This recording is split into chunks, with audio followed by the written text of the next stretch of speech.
వెన్నెల నాగమ్మ దగ్గరికి చాలా కోపంగా వస్తూ ఉంటుంది. అది చూసి అక్కడ ఉన్న నాగమ్మ అయితే ఒక్కసారిగా షాక్ అయిపోతూ ఉంటుంది. ఏంటిది ఎలా వస్తుంది అని చెప్పేసైతే చాలా కోపంగా నాగమ్మ కూడా వెన్నెల వైపు చూస్తూ ఉండిపోతుంది. ఇంతలో అక్కడ ఉన్న వెన్నెల ఒక్కసారిగా నాగమ్మ కాళ్ళ దగ్గర పడి, "నన్ను క్షమించండి అత్తయ్య. మీరు క్షమించాను అంటేనే నేను ఇక్కడి నుండి వెళ్తాను. లేదంటే ఇక్కడి నుండి కదిలేదే లేదు" అని చెప్పేసైతే అంటూ ఉంటుంది. ఆ మాటలు వినగానే అక్కడ ఉన్న నాగమ్మ అయితే ఒక్కసారిగా షాక్ అయిపోయి వెన్నెల వైపు అలా చూస్తూ ఉండిపోతుంది.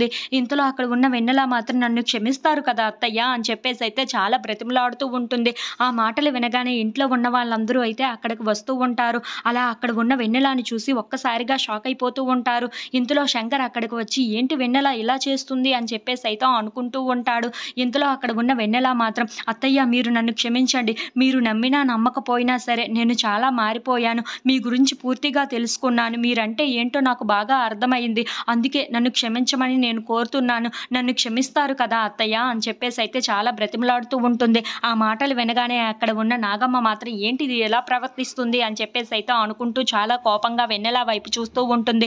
ఇంతలో అక్కడ ఉన్న వెన్నెల మాత్రం, నా భర్త మిమ్మల్ని ఒక దేవతలాగా పూజిస్తున్నాడు. అలాంటప్పుడు నేను కూడా అలాగనే ఉండాలని అనుకుంటున్నాను. మీరు కూడా నా దృష్టిలో ఒక దేవతలాగా కనిపిస్తున్నారు ఇప్పుడు అని చెప్పేసైతే అంటూ ఉంటుంది. ఆ మాటలు వినగానే ఇంట్లో ఉన్న వాళ్ళందరూ అయితే ఒక్కసారిగా షాక్ అయిపోయి వెన్నెల వైపు అలా చూస్తూ ఉండిపోతారు. ఇంతలో అక్కడ ఉన్న శంకర్ మాత్రం, "ఇప్పుడు కదా నాకు చాలా సంతోషంగా అనిపిస్తుంది వెన్నెలని చూస్తూ ఉంటే" అని చెప్పేసైతే అనుకుంటూ వెన్నెల వైపు అలా చూస్తూ ఉండిపోతాడు. ఇంతలో అక్కడ ఉన్న వెన్నెల మాత్రం, "అత్తయ్య నన్ను క్షమిస్తారు కదా! ఇప్పుడు దాకా నేను ఏ తప్పులు చేశానో వాటినన్నింటినీ క్షమిస్తానంటేనే నేను ఇక్కడి నుండి కదులుతాను అత్తయ్య" అని చెప్పేసైతే అంటూ ఉంటుంది. ఆ మాటలు వినగానే అక్కడ ఉన్న శంకర్ అయితే చాలా సంతోషిస్తూ ఉంటాడు. ఇంతలో అక్కడ ఉన్న నాగమ్మ మాత్రం, "ఇదేదో యాక్టింగ్ చేస్తున్నట్లుగా అనిపిస్తుంది" అని చెప్పేసైతే వెన్నెల వైపు చూస్తూ ఉండిపోతుంది.